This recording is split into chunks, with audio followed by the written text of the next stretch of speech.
My name is Mitch Stephen, and today I'd like to introduce you to my friend Eddie Speed. Now, Eddie Speed's one of the biggest note buyers in the nation, and he's going to talk to us about how to make multiple offers to our sellers and why unmotivated sellers like these creative offers. You know, I interviewed Eddie Speed, and I thought it was very insightful. Eddie Speed is a wealth of knowledge. He's probably one of the premier note buyers in the whole nation. So when Eddie Speed talks, I listen. And many a time, Eddie has said to me, Mitch, that dog ain't gonna hunt. And that's Eddie Speed telling you, don't do it that way, let's do it this way, and these are the reasons why. So let's follow along on this interview, and I'll be back a little later, and I'm gonna give you something very valuable at the end of this YouTube episode.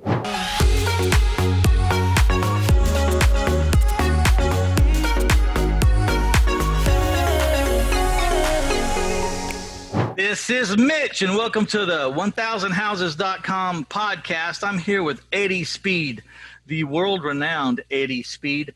I've known this guy for, since the late 90s. We became friends. We met at a 3-day boot camp somewhere, someplace in New Jersey or New York, or I don't remember. We hit it off from the very beginning. We've been friends ever since.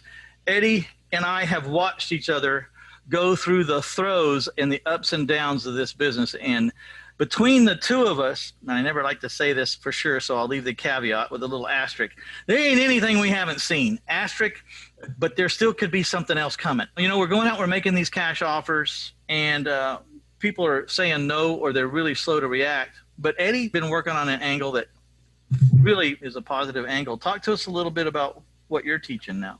So, Mitch, as you and I know, we have circles of people that are our peers in the business, right? People that do, we're in masterminds and those kind of things where people do hundreds of deals a year. And those are great because you get to be with high volume guys. If the market's trending, you get to know it's trending, right? So probably 2 years ago, way prior to the virus, I was listening to these guys in masterminds, and they were essentially all saying the same thing. My conversions are dropping, right? In other words, the number of offers they make to get one bought, right? Buying a house for cash at a discount. And their margins were shrinking, meaning that there was more competition, and their competition would raise the price, and there's sort of a ceiling on what they could wholesale it for. So they were wholesaling houses. They were making less margin per transaction, and they were buying less transactions for every 25 deals that they were offering, right? I said, why don't you guys buy on terms? I said, you could pay retail. Now, these are a pretty seasoned bunch of guys, right? And they looked at me like I'd had two heads, right? They're like, what do you mean you could pay retail? I'm like, you can go pay anything for the property. It depends on how you pay it back, right? So I had, Mitch, and you have run with a circle of people and stuff. The top 5% of every real estate investor sort of feels like they've got in their war chest, they know how to make terms offers. Get the seller to carry financing for you, right? Creative financing. But what I figured out was when I interviewed a lot of those guys is they sort of had an offer and a structure or maybe two, right? Yeah. But they weren't like backing into how to make an offer. They weren't like backing into it with the story. And so I started taking some of these case studies and reworking them and taking closed deals and saying, no, guys, you could structure it this way or this way or this way. And all of a sudden they're like, oh my gosh, we didn't think about it. So here's the answer. My own study here, I figured out that about 50% of people that have a house for sale and are really motivated and need to sell it, they have a money situation, right? And about 50% of the people that had a house for sale and really wanted to sell it had a real estate problem.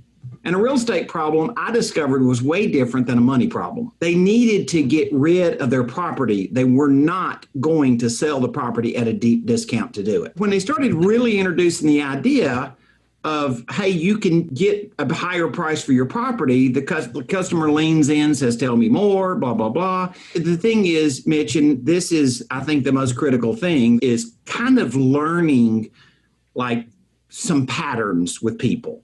Right? Top 5% real estate investor in the country completely understands, I like to make my terms offer with no interest. It's principal only payments, right? We've all heard this, and you can do that. You can start there. You don't have to. Let me just tell you this. We price 3,000 one-off notes a year on our trade desk. Okay. I got a bunch of big box shop guys that all ran the institutions for the seller finance industry that run my operation side, as you know, Mitch. I mean, Bob Repass runs my operations. They were buying $400 million in seller finance notes a year.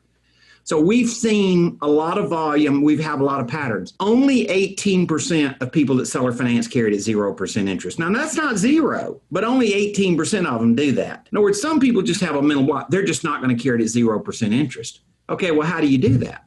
What do you do? Right?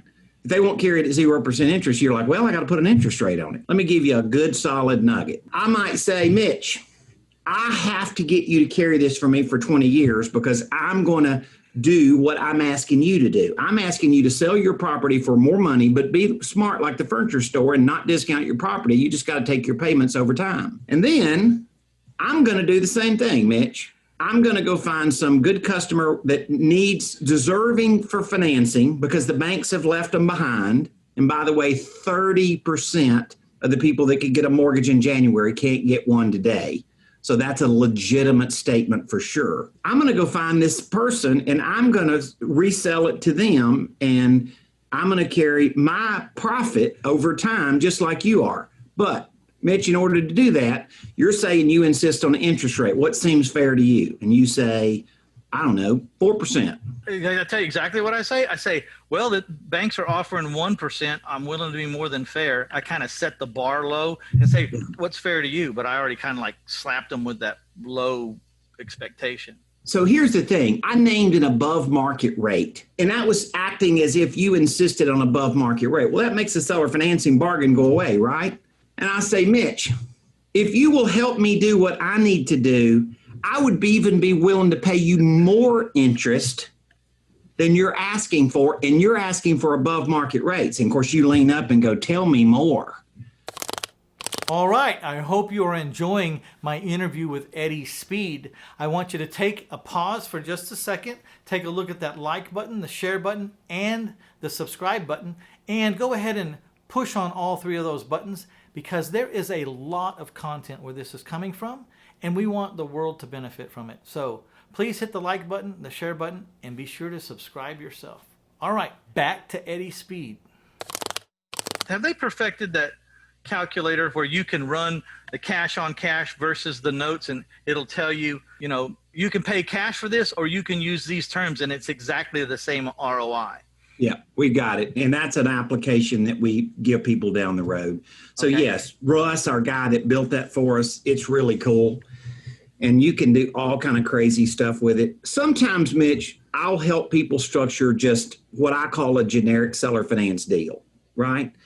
But a lot of times, if I understand where the customer's objection is, and usually, honestly, it's about price, that's number one.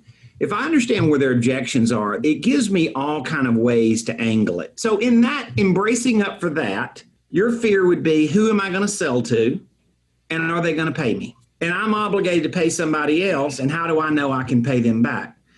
So one of the things that became the obvious for me, and this has worked out this way, is one of the clauses that we put in a loan is there is a vacancy non-income clause. So if I'm not getting any money on the property, Mitch, I have a built-in forbearance for the seller finance note that they carried for me. And once again, being around the note space and buying a lot of distressed notes and reworked notes, modified loans. I mean, we've seen all these crazy clauses and agreements, right? So I just had to kind of like get my mind wrapped around it because I had a student was kind of panicky and he said, I just can't commit to the cash flow if something happened to my cash flow. He was sort of an engineer, technical type person, not as risky as you and I would be, Mitch. And I'm like, okay, fine. Then bake it in the agreement. You don't have to pay if you're not getting paid. And he's like, you can do that? And I'm like, sure you can. I didn't tell him I'd never thought of that before. Well, hey, but my point is, a lot of my students too, they're the same thing. they say, man, I just don't like to borrow money. I like to do my houses all cash. I say, it'll take you forever to get where you're going if you don't use the power of leverage. What you're afraid of is failing on your commitment to someone. So make your offers to where the worst thing can happen is you walk the deed back over to them, or you hand them your position in the property. Whatever your position is, you just disavow yourself and say, you know, you don't have to sue me in a court. You don't have to go through foreclosure. This is my promise to you. You'll never have to come take this from me. If I can't pay you, I will give you this. I will fly to your house if I have to, and I will hand it to you. And so that's how come I can sleep with the amount of money that I owe. I mean, I know that there's people out there that owe more money than I owe by a long shot. I'm just saying, for little old Mitch Stephen, that's how I sleep at night, owing $26 million to private people at 8 and 9 and 10%, is because I know that the worst thing can happen is I just give them my position. And they can't pursue me in a court of law. They can't take my storages and my other assets. They can only come at me for that one property. And once people who are scared, like your engineer guy, get to that conclusion, all of a sudden this world opens up to them now. Because moving with straight cash is a long, hard road. Well, I hope you enjoyed my interview with Eddie Speed, and I would like to give you a free webinar. It's called The Art of Creative Real Estate Investing, and all you have to do is go to 1000houses.com/free-stuff, or click on this link right below, and it'll be digitally downloaded to you. You'll have it in a snap, and you'll be all the smarter when you listen to it. I'm going to be talking to you about a strategy that made a very lucrative career over many years for me. It was durable, it was dependable, and I love the strategy you're going to learn in The Art of Creative Real Estate Financing.